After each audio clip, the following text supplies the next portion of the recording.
Welcome to the FanDuel Punch-Out. I'm Jason Gilbo, JGilbo11. With me is Russell Clay at Russell J. Clay. Taking a look at tonight's 9-game slate.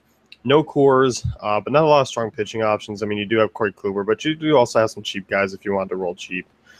Yeah, certainly some fun guys to roll cheap with, but I think we should mostly toe the line here. I think so, too. I mean, obviously, Kluber's your strong cash game option, but he doesn't really kill you. I mean, you still got at least 3K or so left over per position, so certainly reasonable to make a balanced lineup. And I think we should be reasonable with our exposure to other pitchers tonight, is how I would describe it. I think so, too, unless you want to get really weird. Unless unless you are weird, and then you probably just shouldn't stop watching because we're really normal. No, we're not. Really normal. Nationals and Phillies first here. Adam Morgan versus Gio Gonzalez. As far as the Nationals bats go, I mean, I think Jason Worth is one of the guys I'm looking to take the cake here against lefties. You don't say a thing because we don't want you talking about Jason Worth at all. Right. Not at all. Yeah. I'm in jail because of Jason Worth. So yeah. So no, none of that. But I know you like the lefties here still. You like Murphy and Harper, both as pay-up options. Certainly. Manuel Durfee and Hrice Barper. I certainly like them quite a bit. Even against Morgan, I'm not worried about the lefty on lefty. I think we can fire away with Trey Turner here. Love that 3-person stack. I'm not seeing, it's a little blurry in the 2 spot there. So, but I do like 1, 3, 4. Yeah. No, and I like Anthony Rendon here more than on DraftKings. Much more reasonable price at 3,600, and Wilson Ramos still at 31 is certainly a reasonable catching options. I mean, 1 through 6 there. I mean, no real troubles with left-handed pitching. I mean, especially one of Adam Morgan's status. Yeah. As far as the Phillies go, I'm okay taking shots in GPPs against them, but I don't plan on it because I do plan on having some Geo shares. Obviously, more Geo shares on DraftKings than here on FanDuel, but I don't mind Maikel Franco. I don't mind Aaron Alter. I think those are intriguing GPP options. Give me these guys at 2,400. That's fine. I like Maikel Franco at 2,400. Sure. Yeah, it's not like it's, Sandy Koufax on the hill out there. It's just Gio Gonzalez. It's Gio Gonzalez. It's not, Max Scherzer. So I think that's certainly acceptable, at least in tournaments, Yeah, I think so too. Jays and Orioles next here. Giovanni Gallardo versus Aaron Sanchez. Once again, I mean, the Jays bats are all priced up. Bautista, Donaldson, Encarnacion, all in really good spots. I mean, Gallardo's been really bad against both sides of the plate, and in that ballpark, I do like them quite a bit. But the difference is here is Russell Martin and Tulowitzki much more playable. Yeah, I mean, on DK, it was tough to fit them in, but here I kind of like this quite a bit. So, I mean, you can go Bautista, Martin, Tulo and really get away with strong exposure to this lineup without totally killing your cap. So I like stuff like that. Maybe you do want, obviously you want to get Donaldson in at 46, but it's just if you do pay up for Kluber, you're going to have to be very thrifty. Maybe throw in a Maikel Franco, to sort of average that out. Yeah, and you look at Martin Tulowitzki, I mean, they kind of fit that bill if you are using Kluber. As for other guys, I mean, you will have to dive down to other positions, but they're certainly worth it. Yeah. As far as the Orioles go, I mean, I don't mind some of the prices here. I mean, Mark Trumbo, Chris Davis, Jonathan Scoper, much more reasonable prices. Machado, certainly still 600 different than Donaldson, kind of puts him in a contrarian move. I don't mind them here just because the prices are a little bit easier, but they're still just GPP plays. Yeah, I do like these prices, though. I'll take Trumbo at 34, Chris Davis at 34. I like those prices quite a bit. Yeah. Reds and Angels next year, Brandon Finnegan versus Ricky Nolasco, and I know you and I differ a little bit here on Finnegan and how we want to go about it. You like Finnegan more. I like the Angels' offense. I like Jet Bandy at 2,500, reasonable catching option for cheap.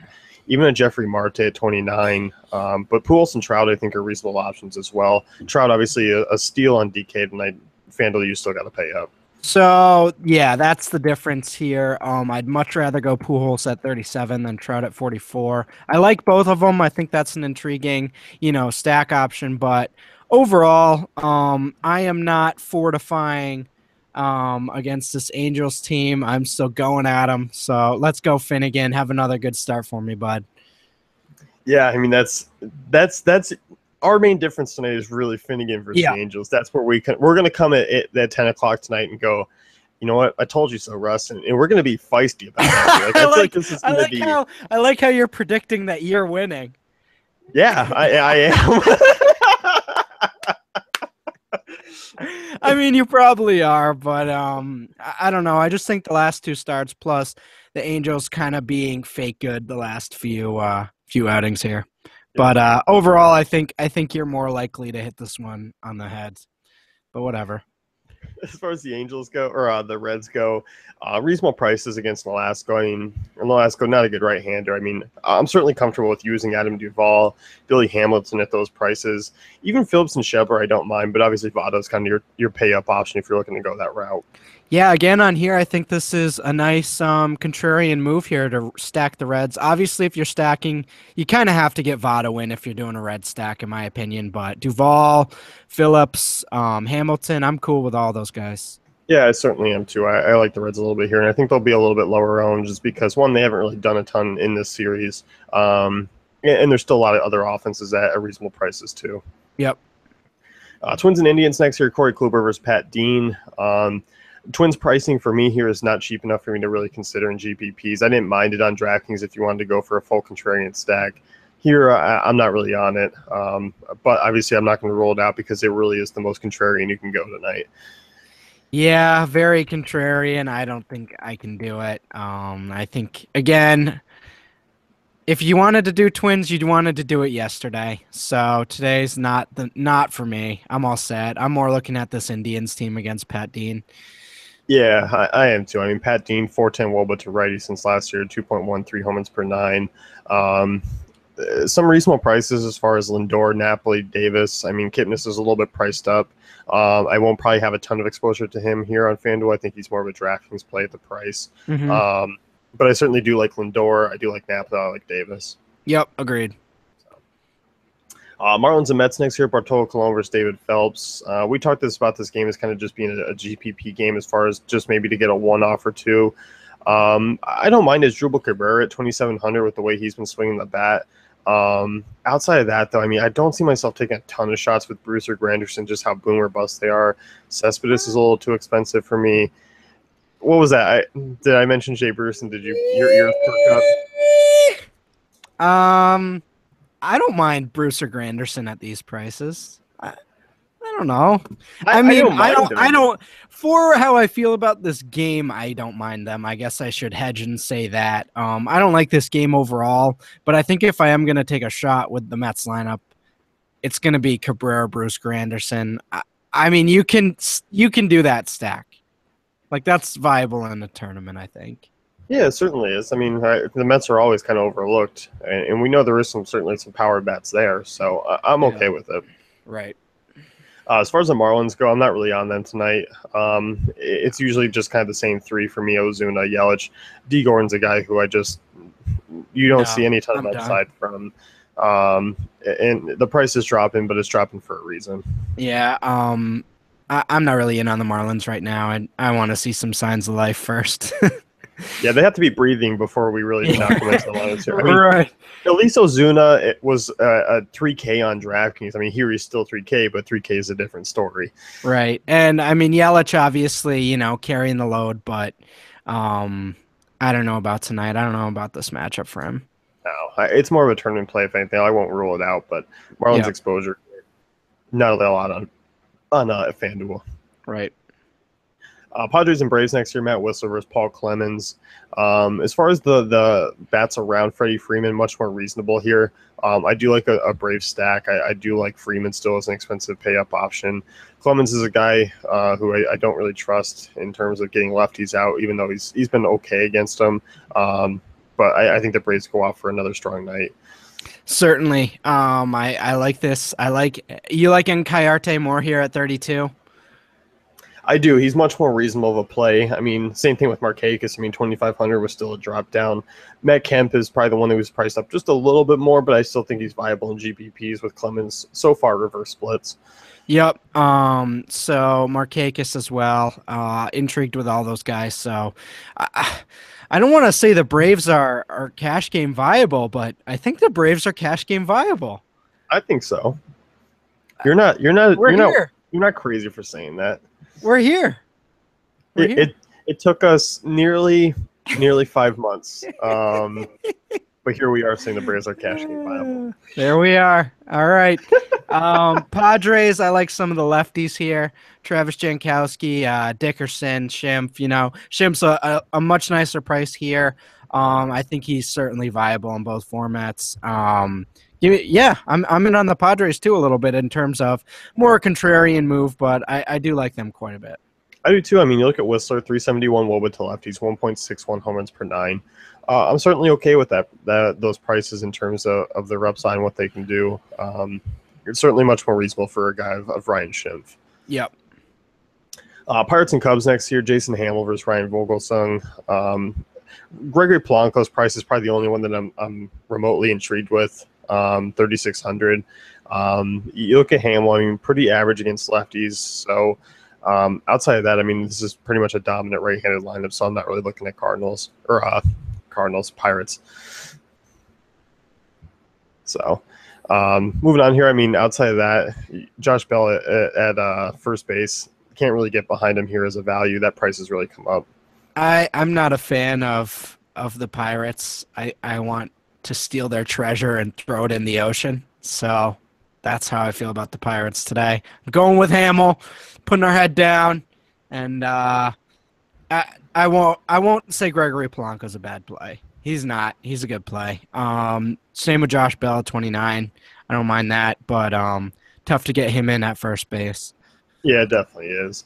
And on the Cubs side, I mean, I don't mind the lefties here against Vogelsong, 381 WOBA allowed since last year, 1.93 home runs per nine. Rizzo, fantastic pay-up option at first base. I don't mind Fowler either. Zobrist and Hayward are still reasonable values at their price tags. I like them. Yep. I like them here.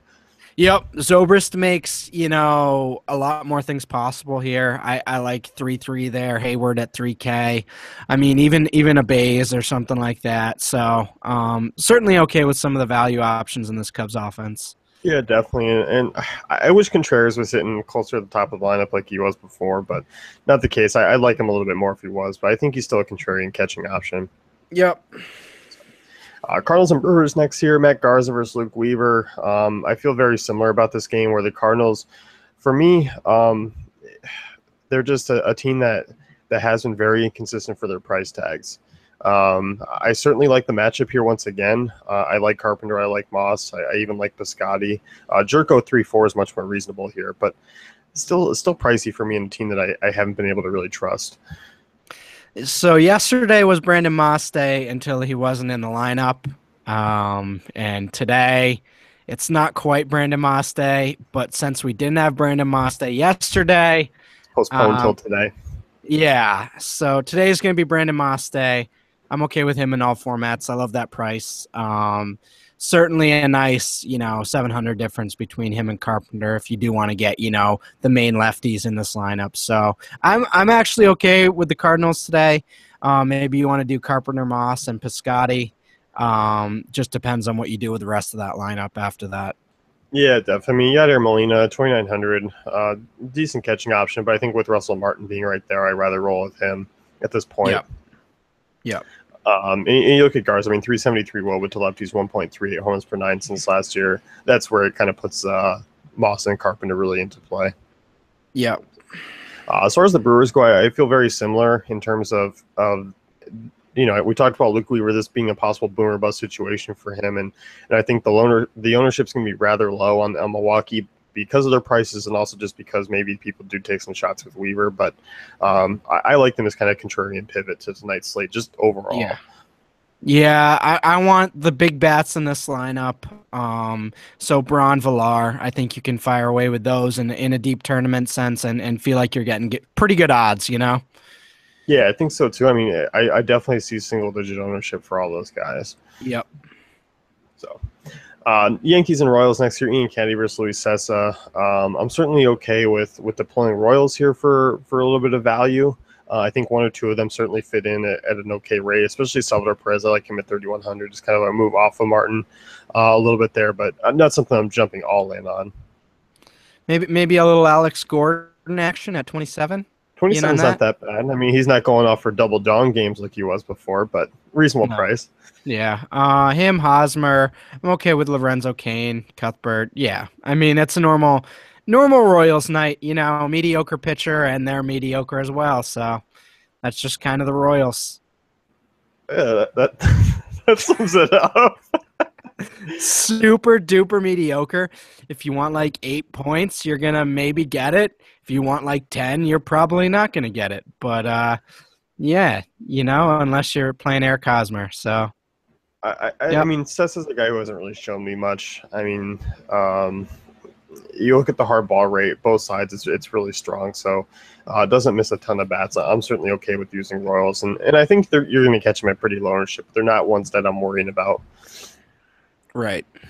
As far as the Yankees go, I don't see myself using them here. I know you kind of like the Gardner play at 3,400, but for me, I'm just kind of off the Yankees. Agreed. Yeah. At these prices, it's kind of tough. I'd like him at more of a value, I guess. I'm okay with Brian McCann at 3. Overall, I like Kennedy tonight, though. I think he's even pretty reasonable tournament guy on FanDuel. Yeah, and Gary Sanchez at 4K. That's pricey for a catcher. Yeah. Obviously, there's still some home run potential playing Kennedy, but in that ballpark, it's not the best shot. It's also just overall, the Yankees, as we kind of hinted, that they're just not really a strong offense, even with their kind of recent production of late. Right. Let's wrap things up with the FanDuel Punch Out. Be sure to check out DaveFantasyCafe.com for all great tools and content.